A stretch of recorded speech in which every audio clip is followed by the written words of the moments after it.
Hello everyone. Friends, मैं daily देखती थी कोई ना कोई क्वेश्चन डाल ही देता है चूने से रिलेटेड। कभी कुछ पूछता है, कभी कुछ कोई पूछ रहा है। तो मैंने सोचा क्यों ना मैं आज चूने पे दोबारा से वीडियो बनाऊं और जो भी आपके क्वेश्चंस हैं उनके रिप्लाई भी आपको मिल जाएंगे और साथ में जो भी जानकारी मेरी वीडियो में रह गई थी, छूट गई थी या मैं दे नहीं पाई थी, तो लोग जो भी पूछ रहे थे, लोगों को पता नहीं चल पा रहा था, तो वो भी आपको सब पता चल जाएगी। तो मैंने सोचा चूने से रिलेटेड बहुत सी ऐसी जानकारियां हो सकता है मेरे से रह गई हो, क्योंकि कई चीज़ें भूल जाते हैं, एक वीडियो में नहीं आ पाती। तो मैं कहा चलो आज चूने पे ही वीडियो बना देते हैं। तो आइए शुरू करते हैं।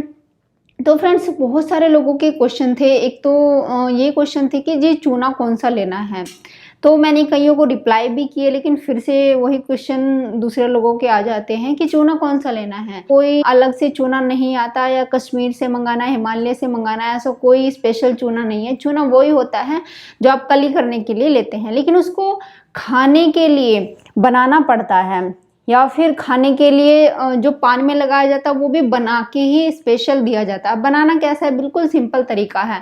उसमें कोई ये नहीं कि केमिकल मिला के या काफ़ी सारा प्रोसेस करना है, ऐसा कुछ नहीं है। उसमें कुछ नहीं करना है। आपने क्या करना है, या तो आप पान वाले भैया से ले सकते हैं चूना जो भीगा हुआ रहता है, जो पैकेट में देते हैं, या आप नहीं लेना चाहती क्योंकि आपको लगता है कि शायद क्या पता पान वाले भैया कैसा चूना रखते हैं, कब का रखते हैं, कब का पैकेटों में बंद पड़ा है, ताज़ा है भी या नहीं। वैसे चूने की कोई एक्सपायरी डेट तो नहीं होती, लेकिन फिर भी आपको अगर डाउट लग रहा है तो आप सिंपल तरीके से घर में चूना बना सकते हैं। तो आपने करना क्या है, जो कली वाला चूना होता है पाउडर, उसको लेके आना है। उसको लेके 10 ग्राम चूना आपने लेना, वो पाउडर ले लीजिए 10 ग्राम जैसे आपने लिया है। मैं क्वांटिटी बता रही हूँ, उस हिसाब से पानी किस तरह आप डालेंगे। 10 ग्राम चूने में 1 लीटर पानी आपने डालना है। और मिट्टी का बर्तन हो, कोई इतना बड़ा हो जैसे कि घड़ा टाइप आता है, इतना बर्तन ले जिसमें 1 लीटर पानी अच्छे तरीके से आ जाए, उसमें डाल के आपने रख देना है। जैसे आपने आज डाला, आज सुबह डाला है, तो आप क्या करेंगे, उसको चला देंगे। और किससे चलाना है, लकड़ी का एक डंडा हो, धातु की जैसे कि स्टील की चम्मच, चमचा, उससे नहीं चलाना है। तो लकड़ी का कोई डंडा साफ सुथरा ले लेंगे और उससे चला के 1 घंटे के लिए खुला रहने देंगे। जो भी उसकी गैसेज हवा में उड़ती है उनको उड़ने देंगे। तो 1 घंटे बाद उसको बंद कर देंगे। और बंद भी किससे करना है, जो मिट्टी की सुराही होती है उससे ही आपने बंद करना है। अब बंद करके आपने रख दिया, उसको ऐसे ही रखे रहने दीजिए। जब शाम का समय होता है फिर उसको चला दीजिए, 2-3 बार लकड़ी के डंडे से चला दिया आपने, फिर उसको बंद करके रख दीजिए। अगले दिन सुबह फिर आपने उसको चला दिया, फिर शाम को भी आपने चला दिया, फिर तीसरे दिन की सुबह भी आपने चला दिया। तीसरे दिन की शाम को मत चलाइए, वो इसलिए नहीं चलाना क्योंकि चौथे दिन की सुबह आप पानी को हटा देंगे और जो चूना है नीचे का उसको नितार लेंगे, यानी कि जो ऊपर का पानी आ जाता है उसको हटा देंगे और उस पानी को भी एक बर्तन में रख लेंगे, क्योंकि वो पानी भी बहुत सारी चीज़ों में यूज़ होता है। जैसे बच्चे को देने के लिए कभी कभी यूज़ कर लेते हैं। तो आपको अगर यूज़ करना है तो रख लीजिए उस पानी को, नहीं तो फेंक दीजिए। और जो चूना नीचे का निकला उसको कांच की डिब्बी में आप रख लेंगे, जैसे मैं दिखाती हूँ, मैंने रखा हुआ है। तो इस तरीके से फ्रेंड्स आप कांच की डिब्बी में, ये जैसे हनी की डिब्बी थी तो ये मेरे पास थी, मैंने इसको अच्छी तरह से वॉश कर लिया था, धो लिया था और इसमें चूना डाल दिया था। अब इसमें चूना ये काफ़ी कम रह गया, थोड़ा रह गया है, तो इसमें मैंने भर लिया था। तो बहुत से लोगों के मेरे पास क्वेश्चन आते हैं, मैडम कितना ले, हमें समझ नहीं आ रहा है। मैंने बताया भी है कि गेहूं के दाने जितना लेना है दही में डाल के लेना है। कितना लेना मैं बता, जैसे कि उसमें बताया जाता है कि धातु की कोई भी चीज़ ना डाले, जैसे चम्मच वगैरह का आप प्रयोग करते हैं वो ना करें, थोड़ा सा सेफ्टी के लिए बता रहे हैं। ऐसे तो एकदम से रिएक्शन नहीं होता है कि आपने डाल दिया तो एकदम से रिएक्शन हो जाएगा, लेकिन हाँ रोज रोज प्रयोग ना करें। तो आपने करना क्या है, जैसे कि चूना है तो इसमें से कैसे लेंगे, ये एक आपने माचिस की तिल्ली ले ली और मैं आपको दिखा देती हूँ। ये गेहूं के दाने जितना इसके माचिस की तिल्ली के ऊपर आ गया है, इतना ही। और आप क्या करेंगे, 1 कटोरी ले लेंगे। अभी शाम का समय है और दही हम शाम को नहीं रखते हैं, सुबह ही खा लेते हैं जितनी भी दही खानी होती है, तो इसलिए मैं आपको खा के नहीं दिखा सकती, नहीं तो मैं आपको लाइव खा के दिखा देती। तो शाम के समय में क्योंकि दही नहीं खानी होती और हम कभी नहीं खाते हैं, कभी ऐसा मौका मुझे लगा कि हाँ वीडियो बनानी चाहिए तो मैं जरूर बना दूंगी, खा के दिखा दूंगी, इसमें कोई परेशानी वाली बात नहीं है। तो आपने करना क्या है, कांच की कटोरी ले लीजिए, उसमें दही अच्छी खासी इतनी दही ले लीजिए कि 100 ग्राम दही हो जाए, इतनी लेनी है। और इतना ही लगभग 1 ग्राम चूना, यानी कि जितना मैंने दिखा दिया माचिस की तिल्ली पे लगा के, और ऐसे ही माचिस की तिल्ली से घोल दीजिए। घोलने के बाद उसको आप ये तो प्लास्टिक की चम्मच ले लीजिए, उससे अच्छी तरह घोल के और खा लीजिए। दही आप इस्तेमाल नहीं करना चाहते तो दही की छाछ बना लीजिए, जैसे इसको मथ लेते हैं ना, मथ के थोड़ा पानी डाल के ऐसे 1 गिलास छाछ में और चूना डाल के आप खा लीजिए। अच्छा, अब मैं बताती हूँ कि आप पूछ रहे थे कि किस बीमारी में कैसे लेना है, हमें नहीं पता चल रहा है मैडम, क्या करें, बच्चों को कैसे देना है, और लंबाई बढ़ाने के लिए इसको दे सकते हैं नहीं दे सकते हैं? हाँ जी, दे सकते हैं, 100% देना चाहिए। जो बच्चे छोटे रह जाते हैं उनको जरूर देना चाहिए।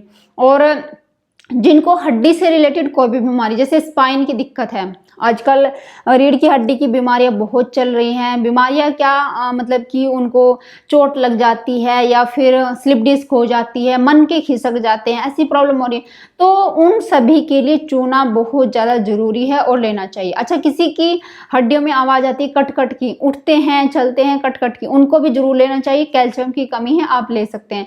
आपको घुटने में दर्द है, एड़ी में दर्द है, सर्वाइकल का दर्द है, कंधों में दर्द है, बाजू में दर्द हो रहा है, ऐसा आप ले सकते हैं आराम से। और किस चीज में लेना है अपने हिसाब से देख लीजिए, चूज कर लीजिए। अगर आपको दही पसंद है, और दही आप मीठी ले लीजिए, खट्टी मत लीजिए, वो तो थोड़ा ये है कि बात बढ़ा देती है, तो खट्टी नहीं लेनी है। अगर दही में आप नहीं लेना चाहते, आप बोलते हैं जी मुझे तो नुकसान करके दर्द और बढ़ा देती है, तो दही में मत लो, गन्ने का जूस देख लो।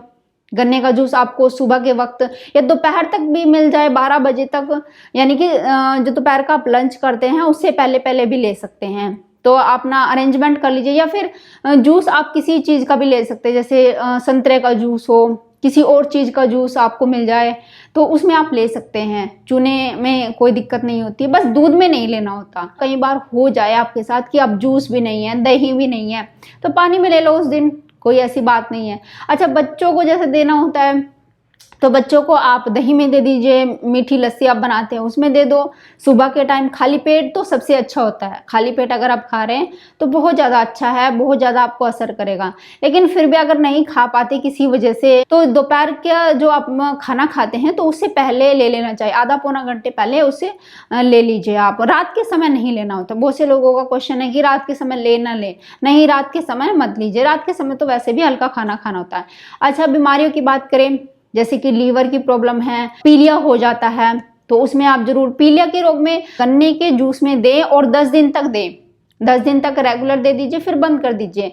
उसके बाद उसका पीलिया ठीक हो जाएगा, फिर चाहे वो इंसान ले सकता है। अब जिनके छोटे छोटे बेबीज है, जैसे कि 10 दिन का बच्चा है या 1 महीने का बच्चा है, अब उन बच्चों को प्रॉब्लम हो रही है, किसी को पीलिया हो जाता है, किसी को कोई और प्रॉब्लम है, किसी को कुछ प्रॉब्लम है, तो उन बच्चों को कैसे दें? उन बच्चों को नहीं दे सकते। तो इसलिए क्या करना है, जो दूध पिलाने वाली मम्मियाँ होती हैं उनको लेना शुरू कर देना चाहिए। तो वो गन्ने के जूस में ले सकती हैं, दही में ले सकती हैं। अब वो बोलती हैं कि जी दही में तो ठंडी रहती है, नज़ला जुकाम हो जाता है, ये वो, मतलब गन्ने के जूस में भी नहीं ले सकती। वो बोलती है जी सर्दियों का मौसम है तो गन्ने का जूस ठंडा रहता है, तो क्या करें? तो वो ऐसा करें, अनार ले आए, अनार का थोड़ा जूस निकाल लें और उसमें ले लें। अनार का जूस तो सबसे ज़्यादा बेस्ट है, वो किसी भी रोगी को दे सकते हैं। जिनको बहुत ज़्यादा कमजोरी है, काम भी नहीं कर पाते और खुद ही ऐसा लगता है कि अंदर से कमजोरी आ रही है, खून की भी कमी है, ये वो प्रॉब्लम हो रही है, तो आराम से वो अनार के जूस में ले सकते हैं। और जो ठीक ठाक बंदे हैं, ज़्यादा दिक्कत नहीं है, ज़्यादा प्रॉब्लम नहीं है, तो वो गन्ने के जूस में ले सकते हैं। दही तो है सबसे अच्छी है, दही में ले सकते हैं। और जैसे कि गुर्दे की प्रॉब्लम है किसी को, गुर्दे की प्रॉब्लम में मुझे किसी ने पूछा था कि गुर्दे की प्रॉब्लम में लेना है, नहीं लेना है। तो 2 चीज़ें हैं, जिनको किडनी में स्टोन है या फिर गोल ब्लैडर में स्टोन है, तो उन लोगों को चूने का प्रयोग नहीं करना है। और दूसरी चीज़ ये है कि जिनको पेशाब की प्रॉब्लम है, यानी कि पेशाब रुक रुक के आता है, तो वो भी चूने का प्रयोग ना करें। वैसे कोई भी इन्फेक्शन है गुर्दे में तो वो भी ले सकते हैं। लीवर ने काम करना बंद कर दिया है, लीवर की वजह से उनको प्रॉब्लम हो रही है, जैसे कि भूख नहीं लगती है, कोई भी दिक्कत है, तो आप चूने का प्रयोग करिए।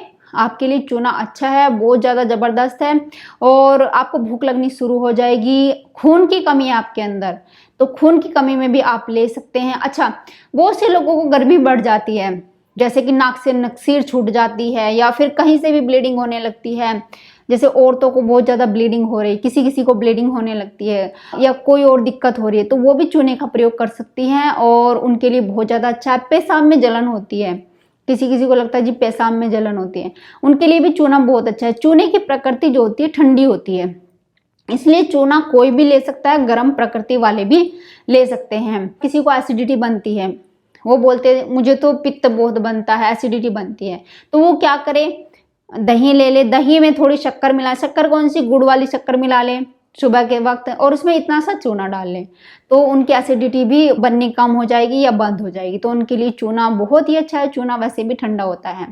अच्छा, जो प्रेग्नेंट लेडीज हैं वो बोले कैसे चूना लेना है, तो चूना वो ले सकती हैं या तो 7वें 8वें महीने से शुरू कर दे, 3-4 महीने ले ले आप आराम से, या 1-2 महीना भी ले तो भी बहुत अच्छा है। जो आपके बच्चे पैदा होंगे वो बहुत ज़्यादा ठीक रहेंगे, उनको कोई दिक्कत नहीं होगी, पीलिया वगैरह भी नहीं होगा, और वैसे भी उनकी बुद्धि जो होगी वो तेज बुद्धि के पैदा होंगे।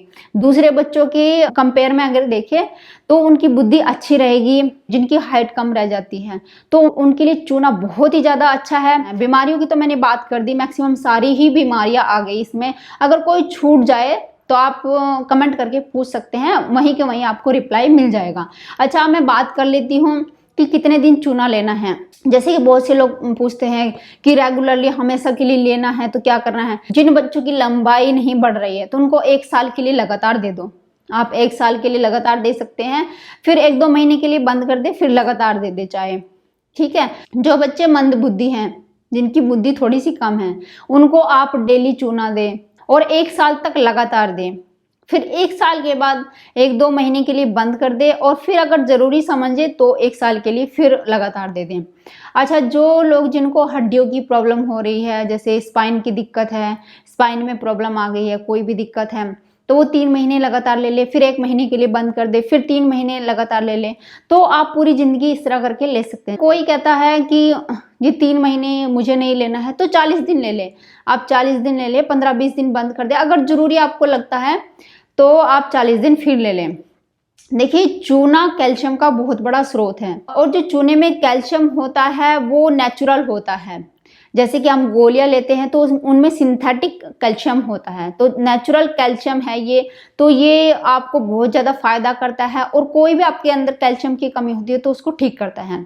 और कैल्शियम इतना ज़्यादा जरूरी पोषक तत्व है हमारे शरीर के अंदर, क्योंकि जितने भी सूक्ष्म पोषक तत्व हमारे शरीर के अंदर रहते हैं उसमें आयरन हो गया, विटामिन हो गए, प्रोटीन हो गए, तो अगर कैल्शियम की कमी है तो वो भी उपयोगी नहीं होंगे आपके लिए। अगर कैल्शियम की कमी हो रही तो तरह तरह की आपकी बीमारियां आएंगी, लेकिन कैल्शियम भरपूर है तो जितने भी और भी सूक्ष्म पोषक तत्व हैं तो वो भी अपना काम सही से करेंगे और उनकी उपयोगिता कैल्शियम के साथ ही बनती है हमारे शरीर में। तो इसलिए आप समझ ही गए होंगे और मेरे ख्याल से बाकी कुछ रह नहीं गया है, मैंने सब कुछ बता दिया कैसे लेना है, किस बीमारी में किन किन को प्रयोग करना है। तो और भी अगर कोई क्वेश्चन फिर भी रह गए आपके, कोई भी कमेंट है आपके, तो पूछ सकते हैं, बेझिझक होके आराम से आप पूछ सकते हैं, आपके रिप्लाई तुरंत ही आपको वहां पे मिल जाएंगे। तो आज इतना ही, फिर मिलती हूँ नेक्स्ट वीडियो में, तब तक के लिए बाय।